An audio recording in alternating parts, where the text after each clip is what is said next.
오늘 아침에는 날씨가 너무 좋더라고요.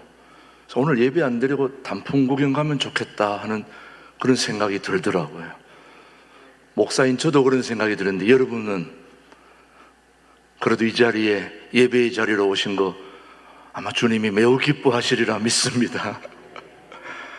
오늘도 말씀의 자리, 예배의 자리에 오신 여러분을 주님의 이름으로 환영합니다. 옆에 있는 분 축복하십시다. 정말 오늘 잘 오셨습니다. 축복합니다.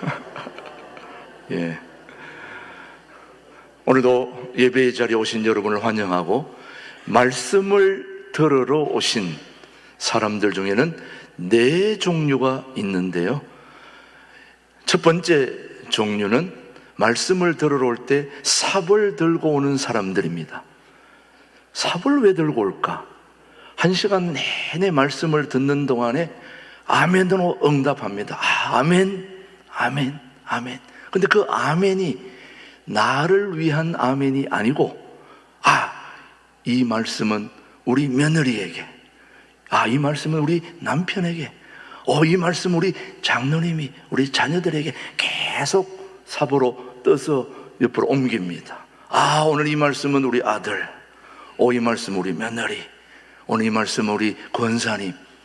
1시간 내내 삽을 들고 삽질하다가 이제 예배가 끝나면 집으로 또 삽을 가지고 돌아갔다가 또 다음 주에 또 삽을 또 들고 오는 사람들이 있지요. 말씀을 들으러 삽을 들고 오는 사람은 내 자신에게 주는 말씀으로 받지 않기 때문에 진정한 살아계신 하나님의 음성을 들을 수가 없지요. 두 번째는 저울을 가지고 오는 사람입니다. 저울을 하나씩 다 들고 와가지고 처음 시작부터 말씀을 시작할 때부터 끝날 때까지 이 말씀이 시간이 오늘은 굉장히 짧게 하네, 오늘은 왜 이렇게 길어, 내용은 또 왜 이렇게 횡설수설하는 거야, 오늘은 간략하게 하네. 계속 신학교 교수님처럼 평가하고 저울질하는 거예요. 계속 오늘 목사님은 의상이 마음에 안 들어, 오늘은 깔끔하네, 오늘은 또 어떤 넥타이를 메고 왔을까, 계속 1시간 내내 평가하는 그런 사람들의 말씀을 들으러 오는 사람들이 바로 저울을 들고 오는 사람들입니다. 그런 사람들도 역시 계속 저울질하다 보니까 내게 주신 하나님의 말씀으로 듣지 못하니까 하나님의 진정한 음성이 들리지 않는 것이요. 세 번째는 빈손으로 오는 사람입니다. 빈손으로. 이 사람은 영적인 일에 아무 관심도 없고 또 준비도 없습니다. 또 말씀을 들을 기도 없고 그 말씀을 담을 마음도 없습니다. 이미 그의 귀는 세상 소리로 가득 차 있고 그의 마음은 다른 것으로 가득 차 있기 때문에 더 이상 진리의 말씀, 은혜의 말씀이 들어갈 틈이, 공간이 전혀 없습니다. 그래서 이 사람에게는 예배를 다녀갔다 왔다 갔다는 그 외에는 아무런 의미가 없다는 말씀이죠. 자, 삽을 들고 오는 사람, 또 저울을 가지고 오는 사람, 그리고 빈손으로 오는 사람, 하나님의 말씀을 진정으로 들을 수가 없게 되는 거죠. 네 번째, 어떤 사람일까? 네 번째는 빈 자루를 들고 오는 사람입니다. 이 빈 자루를 들고 오는 사람은 하나님의 말씀과 은혜를 사모하는 마음을 가지고 오는 것입니다. 그래서 말씀이 선포될 때마다 아멘, 아멘으로 응답하면서 가지고 온 빈자루에 말씀을 담습니다. 오늘도 이 말씀도 너무 소중해, 저 말씀도 소중해, 이 말씀도 아멘 소중해. 자루에 가득가득 담으면서 이 말씀이 곧 살아계신 하나님의 말씀으로 내게 주시는 살아계신 하나님의 말씀으로 아멘으로 응답하면서 받고 또 자루에 차곡차곡 담아서 달콤한 냄새가 나는, 향기가 나는 그 자루를 딱 울러매고 집으로 돌아가서, 집에 돌아가서 또 직장으로 가서 필요할 때마다 하나하나 꺼내가지고 되새김질하면서 이 말씀도 좋아, 이 말씀도 좋아, 그러면서 계속 되새김질하면서 살아가게 되니 그 삶이 얼마나 행복하고 즐겁고 기쁘겠습니까? 저는 우리 신광 둘의 교회 교우들은 모두 빈 자루를 하나씩 오늘 들고 오신 줄로 믿습니다. 그 빈 자루에 누가 어떤 말씀을 전하더라도 다 담아가지고 가서 달콤하고 향기가 나는 그 자루 속에서 하나하나 꺼내서 여러분의 삶에 필요할 때마다 꺼내서 되새김질하면서 여러분의 삶에 피와 살이 되는 그런 삶이 되기를 주님의 이름으로 축복합니다. 오늘은 종교개혁 506주년을 맞습니다. 루터가 종교개혁을 오늘 일부 찬양대가 찬양한 그 곡이 바로 내 주는 강한 성이요, 그 찬양이 바로 루터가 500년 전에 종교개혁하면서 저의 말씀을 개혁하지 않으려고 하는 사람들에게 우리 주님을 의지하고 그 찬송을 부르며 나갔던 그때가 바로 벌써 500주년이 지나가는 거죠. 500년이 훌쩍 지나갔습니다. 여러분, 100년도 살지 못하는 우리들에게 벌써 200년, 300년, 400년, 500년이 지나가는 오늘 506주년 종교개혁주의를 맞이했습니다. 여러분, 개혁하면은 뭘 완창 두드려 부숴가지고 확 뒤집는 그런 걸 우리는 개혁이라고 생각하는데, 개혁은 그런 걸 확 뒤집고 두드려 부수고 뭐 새롭게 엄청 바꾸는 게 개혁이 아니라 종교개혁의 올바른 취지는 돌아가자는 것입니다. 돌아가자. 어디로? 처음의 자리로. 처음처럼 소주가 아니고 처음의 자리로, 본래의 자리로 돌아가자는 게 우리 종교개혁주의의 본래의 취지요, 처음의 이슈입니다. 다시 말하면 우리가 어디로 돌아가야 될까? 어디로? 본래의 자리로, 처음의 자리로. 다시 말하면 우리가 주님을 만났던 그 감격과 기쁨의 초심의 자리로 돌아가자는 거죠. 그 자리로, 성경으로 되돌아가자는 성경으로의 환원 운동이 바로 종교개혁의 취지입니다. 초대교회 말씀 중심, 은혜 중심, 성령의 뜨거운 열기가 넘치는 교회다운 교회로 다시 본래의 자리, 처음의 자리로 돌아가자는 것이 무슨 개혁이라고요? 종교개혁이라는 말씀이죠, 여러분. 우리 교회가 바로 그런 본래의 자리, 처음의 자리로 돌아갈 수 있게 되기를 원하는 거지요. 축복하는 거죠, 여러분요. 종교개혁주의에 가장 많이 들을 수 있는 예화 중에 하나가 바다의 보리새우라는 물고기의 이야기입니다. 여러분, 바다에 보리새우라는 물고기가 있는데요, 이 보리새우는 허물을 벗어야 살 수 있는 물고기가 바로 보리새우입니다. 근데 어릴 때는 허물이 부드러우니까 자주 잘 벗게 되는데 조금씩 성장하다 보니까 이게 조금씩 딱딱해지는 거예요. 딱딱해지더라도 제때의 허물을 벗어야 보리새우가 사는데 자꾸 점점점 성장하면서 딱딱해지는데 어쩌다가 허물을 벗을 기회 타이밍에 놓쳐버리고 허물을 벗지 못하면 그만 그 허물에 자기가 갇혀서 죽게 되는 거예요. 그러니 허물을 제때에 벗어야 살 수 있는 보리새우가 자칫 방심하고 있다가 허물을 벗지 못하면 그만 자기 자신의 허물에, 딱딱한 허물에 갇혀서 그만 죽게 된다는 말씀입니다. 바로 종교개혁은 본래의 자리로 되돌아가야 하는 것인데 본래의 자리가 아닌 곳에 오래 머물다 보면 보리새우처럼 허물에 갇혀서 죽게 된다는 거예요. 우리가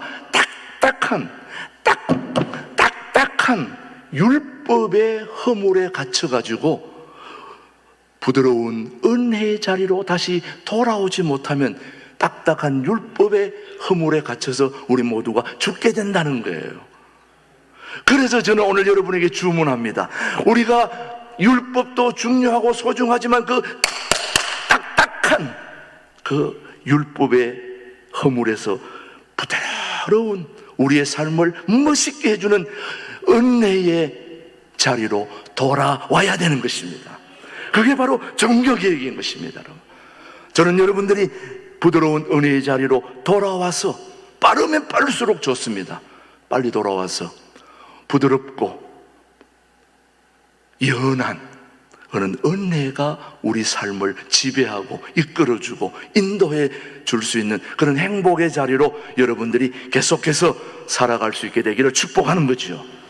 사랑하는 교회 여러분, 그렇다면 우리가 본래의 자리, 처음의 자리로 돌아가야 되는데 그 처음 자리가 뭐냐 이거예요. 여러분, 처음의 자리가 무엇입니까? 본래의 자리가 무엇인가요?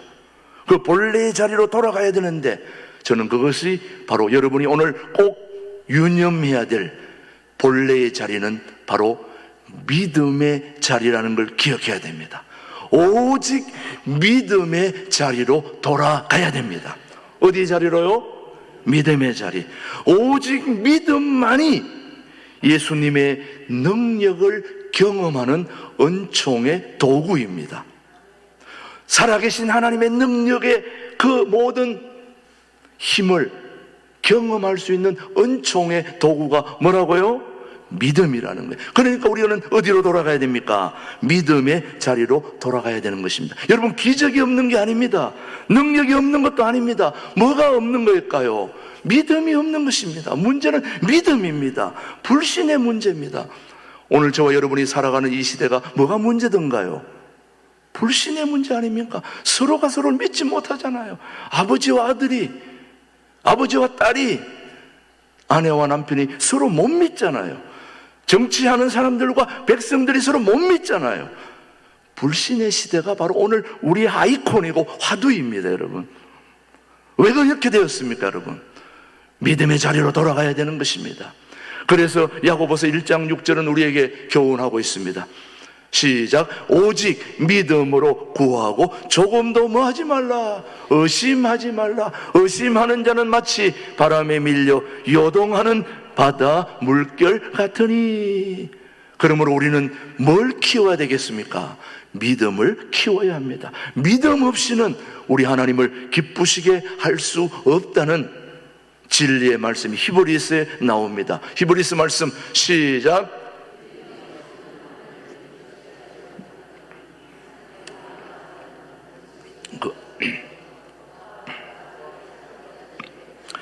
다시 한번 크게 시작. 믿음이 없이는 하나님을 기쁘시게 하지 못하나니 하나님께 나아가는 자는 반드시 그가 계신 것과 또한 그가 자기를 찾는 자들에게 상 주시는 이심을 믿어야 할지니라.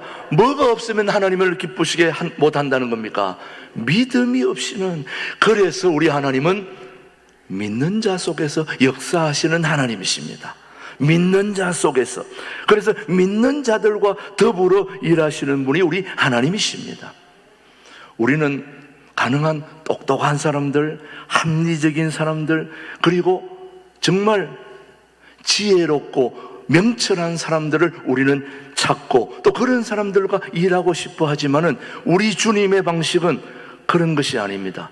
우리 주님은 믿음의 사람들을 찾고 있습니다. 분석적인 사람, 합리적인 사람, 그런 사람을 찾는 게 아니라 우리 주님은 어떤 사람을요? 믿음의 사람들, 믿음의 사람들과 더불어 일하고 싶어 하는 게 우리 주님이십니다. 그래서 오직 믿음입니다. 오직 믿음. 무엇이 중요한디? 무엇이 중요한디? 믿음이라는 겁니다. 믿음, 믿음. 그래서 예수님이 제자들을 몇 명 선택했어요? 12명 선택했는데 예수님의 제자 선택 기준은 뭐였을까요? 여러분이 알다시피 예수님의 제자들이 그리 탁월한 사람들이 아니었습니다. 어디 내놔도 허물 잡을 데 없는 그런 사람들이 아니라 허물 많고 보통 사람들과 같은 그런 사람들이었는데 그들에게는 세상 사람들과는 다른 한 가지가 있었으니 그게 뭘까요? 믿음이었습니다. 그들은 남들이 갖지 않은 믿음이 있었기 때문에 그 믿음을 가지고 주님은 그들을 통하여 이 세상을 바꾸는 일에 그들을 부르시고 그들을 사용하셨던 거지요, 여러분요. 그렇다면 2000년 전에 12제자를 불렀던 그 하나님은 오늘도 동일한 하나님이시고 동일한 우리 예수님이시기 때문에 저와 여러분들에게 무엇을 찾겠습니까? 믿음을 찾게 되는 것이죠. 하나님이 일하시는 세상의 기준은 바로 그 기준이 믿음인 것입니다. 하나님을 얼마나 전적으로 신뢰하는가를 보는 것입니다, 여러분.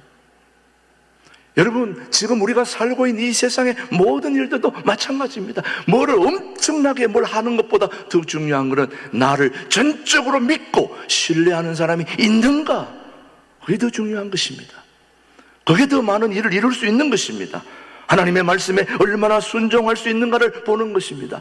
하나님을 전적으로 자기를 신뢰하는 자들을 통하여 하나님 이 세상의 모든 일들을 이루시는 분이 우리 하나님의 통치 방식인 것을 우리는 유념해야 됩니다. 로마서 1장 17절 보십시오. 우리 주님이 뭐라고 말씀한 시작. 복음에는 하나님의 의가 나타나서 믿음으로 믿음에 이르게 하나니 기록된 바 오직 의는 뭘로? 믿음으로 말미암아 살리라 함과 같으니라. 오직 의는 믿음으로. 그러니까 우리가 돌아가야 할 자리가 어디입니까? 믿음의 자리입니다. 오직 믿음의 자리. 무엇이 중요한디? 믿음이 중요하다 이 말이에요. 저가 나한테 누가 무엇이 중요한디 묻길래 내가 믿음입니다 얘기했다. 믿음. 자, 그런데 더 중요한 거는 믿음의 자리로 돌아가야 되는데 그 믿음이 무슨 믿음이냐 하는 거예요. 이게 더 중요합니다. 무슨 믿음일까요? 믿음의 자리로 돌아가야 되는데 그 믿음은 바로 말씀에 대한 믿음입니다. 여러분 꼭 명심해야 됩니다. 무슨 믿음이라고요? 말씀의 믿음입니다. 죽은 믿음이 아니라 살아 역사하시는 하나님에 대한 말씀의 믿음이라는 말씀이에요. 로마서 3장 28절을 우리에게 말씀합니다. 시작. 그러므로 사람이 의롭다 하심을 얻는 것은 율법의 행위에 있지 않고 믿음으로 되는 줄 우리가 인정하노라. 믿음. 그 믿음은 무슨 믿음이라고요? 말씀에 대한 믿음. 다시 말하면 세상을 변화시키는 말씀에 대한 믿음. 그 자리로 돌아가야 되는 것입니다.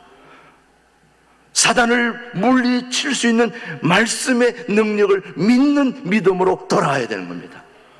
저와 여러분을 괴롭히는 사단 많습니다. 거품을 뿜으며 넘어뜨리고 그렇게 발작하는 그 사단의 모든 능력을 물리칠 수 있는 것은 오직 말씀의 능력인 것입니다. 내가 나사렛 예수의 이름으로 명하노니 사단아 물러가라. 말씀의 능력으로 외치면 물러가게 돼 있는 겁니다. 그 물러가는 말씀의 능력을 믿는 믿음의 자리로 우리가 돌아가야 되는 것입니다. 사랑하는 교회 여러분, 우리 교회에도 연약한 분들이 너무 많습니다. 항암 치료받는 분들, 또 내일 수술 들어가는 우리 권사님, 또 몸속에 있는 것도 빼내는 수술에 들어가는 권사님부터 시작해서 우리 교회에 온몸이 굳어져가는 경화증이 있는 우리 성가대의 권사님부터 시작해서 육체 연약함의 성도들이 얼마나 많은지 모릅니다. 이 육체의 연약함을 치유하는 말씀의 능력을 우리는 믿는 믿음으로 돌아가야 되는 겁니다. 저는 우리 교회 교우들이 말씀의 능력으로 치유되고 있음을 눈으로 보고 있습니다. 이미 많은 분들이 치유됐고 또 치유의 자리에 있고 앞으로도 많이 그렇게 치유될 줄로 믿습니다. 그런데 그 치유되는 것은 바로 말씀의 능력인 것입니다. 그 말씀의 능력으로 말씀의 능력을 믿는 믿음의 자리로 우리가 돌아가야 되는 것이죠. 그리고 이 세상을 창조하시는 것도 바로 말씀의 능력인 것입니다. 그 말씀의 능력을 믿는 믿음으로 돌아가게 된다면 우리는 역동적인 힘을 가지고 이 세상을 살아갈 줄로 저는 믿습니다. 믿음으로, 성경으로, 말씀의 능력으로 우리는 돌아가야 되는 것이 바로 오늘 종교개혁 506주년에 우리에게 주시는 소중한 교훈입니다. 제2의 종교개혁, 본래의 자리로 돌아가야 됩니다. 여러분, 본래의 자리로 돌아가는데 더 좀 믿음, 말씀 하니까 좀 허공을 치는 것 같은데 좀 더 한 발짝 안으로 들어오면 어디로 돌아가야 되느냐? 정직해야 하는 자리로 돌아가야 됩니다. 여러분, 지금 우리의 힘은 정직함이 힘입니다. 정직이 살 길입니다. 정말 그런지 시편 140편 13절 말씀입니다. 시작. 진실로 의인들이 주의 이름에 감사하며 뭐한 자들이? 정직한 자들이 주의 앞에서 살리다. 무슨 사람이 산다고요? 정직한 자들이. 다시 말하면 여러분, 초심으로 돌아가자는 것입니다. 여러분, 초심으로 본래의 자리로. 우리 교우들 중에도 골프를 치는 분들이 계십니다만은 골프 칠 때에 이 골프를 치는 게 이게 굉장히 심리적으로 엄청난 영향을 좌우해요. 그래서 이걸 칠 때에 우리는 그냥 항상 치면 다 맞아서 잘 가는 줄 알지만은 한참 치다 보면 공이 이리로 가고 저리로 가고 늘 잘 맞던 공이 잘 안 맞는 거예요. 왜 안 맞을까 여러분요? 처음 배울 때 그 원칙으로 다시 돌아가면 되는데 거기 삐뚤어진 거예요. 하다 보니까. 그래서 잘 치려면 다시 언제로 돌아가야 돼요? 처음 배울 때 정확하게 정직하게 처음 배울 때로 가야 할 수 있는 거예요. 본래의 자리로. 골프뿐만 아니라 모든 운동이 다 마찬가지입니다. 처음 배울 때 자리로 돌아가면 다시 그렇게 되는 거예요. 오늘 여러분 전부 다 핸드폰 다 가져오셨죠? 가끔씩 원치 않을 때 막 올려주는 분들도 많이 계시는데, 자 여러분, 핸드폰 이거 가지고 계십니다만은 핸드폰이 한참 쓰다 보면 그 기능이 잘 안 될 때가 너무 많아요. 처음 잘 되다가 목사님 이거 뭐가 안 되는데 이거 좀 봐주세요. 그럴 때 할 수 있는 게 바로 바늘을 가지고 가서 여기 보면 구멍이 하나 있어요. 원래 처음 자리로 돌아가는 초기화 기능이 있습니다. 그걸 꼭 눌러주면 다시 돌아가는 거예요. 이걸 못하는 분들은 이제 전화기 하는 대로 갖다 줘야죠. 우리 교회에 포천에서 핸드폰 가게 하는 우리 김기성 집사님이 계시는데 잘 알려줍니다. 가져가면 얼마든지 처음 상태로 그대로 돌려줘서 잘 안 되던 거 그것만 딱 누르면 잘 돌아갑니다. 여러분, 초기화 기능, 처음 자리로 돌아가는 게 바로 초기화 기능입니다. 원점으로 다시 돌려주는 겁니다. 이게 바로 종교 개혁인 것입니다. 원래는 하나님과 나와의 관계가 잘 되어 있었어요. 또 그렇게 잘 가다가 어느 날 뭐가 안 되는 거예요. 왜 이러지? 내가 이런 사람이 아닌데, 내가 얼마나 은혜의 사람이었는지, 원래 기도를 많이 하고 또 찬양과 우리 신앙의 모든 삶이 잘 되어가는데 어느 날 뭐가 잘못되었어요. 그때는 바로 다시 회개하고 본래의 자리로 돌아가야 되는 것입니다. 그 바로 초기화 기능이 회개라는 것입니다. 여러분, 하나님 뭔가 잘못됐습니다. 다시 주님을 처음 만났을 때 그때로 나를 회복시켜 주시옵소서. 그때로 다시 기도하게 하시고 찬양하게 하시고 말씀 보게 하시고 하나님께로 돌아가게 하여 주옵소서. 이게 바로 우리의 살 길인 것입니다. 시편 33편 4절은 우리에게 말씀합니다. 시작. 여호와의 말씀은 정직하며 그가 행하시는 일은 다 진실하시도다. 정직만이 살 길인 것입니다. 정직의 근본이 누구입니까? 하나님이신 겁니다. 우리 예수님은 정직한 자입니다. 우리 하나님은 멋진 본래의 자리인 것입니다. 여러분, 정의, 자유, 평등, 모든 것이 하나님과의 관계를 벗어나면 아무것도 아닌 것입니다.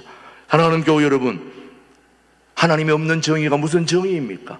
하나님 없는 자유? 아무것도 아닌 겁니다. 하나님 없는 평등? 아무것도 아니에요. 하나님이 함께한 정의, 하나님과 함께한 자유, 하나님과 함께한 평등, 이것을 벗어나면 의미가 없다는 말씀입니다. 그래서 정직함이 힘입니다. 깨끗함이 힘입니다. 여러분, 뭐가 좀 잘 안 돼도 정직하면 일이 풀리게 되어 있습니다. 정직하면, 순수하면, 바르게 하면 다 일이 되게 되어 있습니다. 우리 주님이 그렇게 해주시는 겁니다. 그래서 정직이 힘이라는 거죠. 요즘 거짓말이 얼마나 판을 치고 있는 이때에 여러분이 잘 알고 계시지 않습니까? 시편 84편 11절입니다. 시작. 여호와 하나님은 해요 방패이시라. 여호와께서 연회와 영화를 주시며 뭐하게 하는 자? 정직하게 행하는 자에게 좋은 것을 아끼지 아니할 뭐한 자들에게요? 정직하게 행하는 자에게 하나님은 좋은 것을 주신다는 말씀이죠. 저는 우리 교우들이 정직해서 하나님이 주시는 은혜와 진리와 모든 축복을 받아 누릴 수 있게 되기를 축복합니다. 종교개혁은 본래의 자리, 처음의 자리, 원래의 자리로 돌아가야 되는데 믿음의 자리로 돌아가야 된다고 그랬습니다. 그리고 여러분, 우리가 어떻게 하는 자리로 돌아가야 된다고요? 정직한 자리. 무슨 자리? 정직한 자리로 돌아가야 되고, 또 하나를 여러분이 기억해야 됩니다. 나눔의 자리로 돌아가야 됩니다. 우리 하나님은 나누시는 그런 대표의 첫 번째가 우리 주님이십니다. 우리 하나님이 여러분과 삶을 나누기 위해서 예수님이 이 땅에 오신 것이 인카네이션, 성육신입니다. 초대교회는 나누는 교회였습니다. 사도행전 2장 44절 한번 보십시오. 시작. 믿는 사람이 다 함께 있어 모든 물건을 서로 통용하고 또 재산과 소유를 팔아 각 사람의 필요를 따라 나눠주며. 여러분, 요즘 우리 시대는 나누기보다는 움켜쥐는 시대입니다.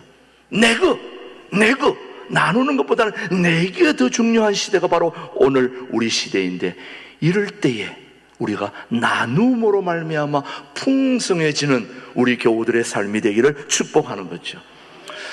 어쩌면 우리 신광두레 교회는 나눔의 수혜자이기도 합니다. 여러분, 우리 용천노회에서 우리 교회에 엄청난 은혜를 나누었습니다.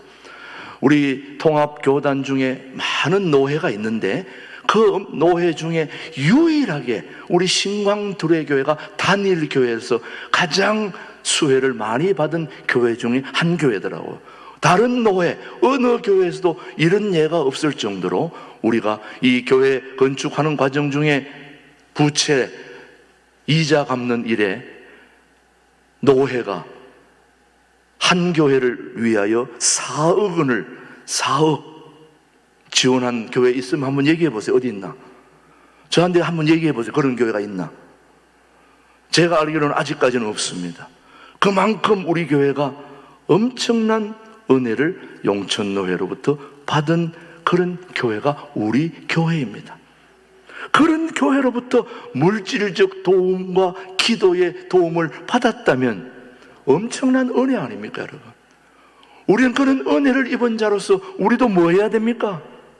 나누어야 되지 않겠습니까? 그 나눔으로 인하여 우리 교회가 이 자리에 있었기 때문에 여러분, 히브리서 13장 16절 말씀 시작. 오직 선을 행함과 서로 나누어 주기를 잊지 말라. 하나님은 이 같은 제사를 기뻐하시느니라. 우리가 아무리 예배 오만 거 다 해도 나누지 않았다면 우리 교회는 빵점, 존재 가치가 없습니다. 이 교회 다 허물어뜨려야 됩니다.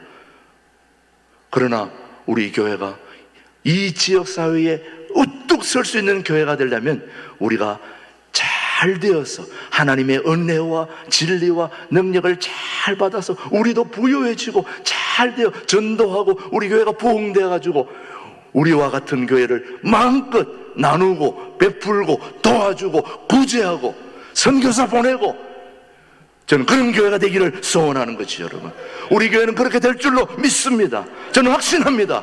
여러분, 그런 교회를 함께 이루어가야 되지 않겠습니까? 예, 당연히. 그래서 우리가 1대1도 하는 거예요. 그런 힘과 동력이 나오려면 1대1을 통해서 우리가 완전하게 주님의 말씀 안에 머물러 있어야 되고 주님의 능력으로 우리가 힘을 받아야 어떤 일들도 하게 되는 거지. 여러분, 우리는 당연히 나눔의 자리로 나아가야 되는 것입니다. 여러분이 무엇을 가지고 있든지 가진 것을 나눌 수 있는 마음이 중요하고, 마음이 있다면 행동으로 옮겨져야 됩니다. 그래서 디모데전서 6장 18절 시작. 선을 행하고 선한 사업을 많이 하고 나누어 주기를 좋아하며 너그러운 자가 되게 하라. 멋있는 말씀입니다, 여러분. 선을 행하고 선한 사업을 많이 하고 나누어 주기를, 우리 교회가 바로 저런 교회로서의 설 수 있게 되기를 우리 같이 기도해야 되죠, 여러분.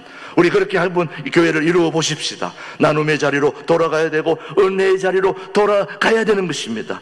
신광들에게는 바로 그런 바른 믿음의 자리로 돌아갈 수 있고, 하나님의 믿음의 자리로 돌아가고 백성들에게 박수받는 그런 우리 교회 이룰 수 있게 되기를 주님의 이름으로 축복합니다. 축복합니다. 하나님 아버지 감사합니다. 오늘 506주년 종교개혁 기념주일에 우리 교회를 다시 돌아보게 하심을 감사드립니다. 우리 교회 모든 성도들이 하나님과의 바른 믿음으로 돌아가게 하여 주시옵시고, 그 믿음으로 우리가 가진 것이 부족하지만 나눌 수 있는 넉넉한 마음과 믿음으로 하나님께 칭찬받고 백성들에게 인정받는 교회다운 교회가 되도록 성령 하나님께서 인도하여 주시옵소서. 예수님의 이름으로 감사하며 기도드립니다. 아멘.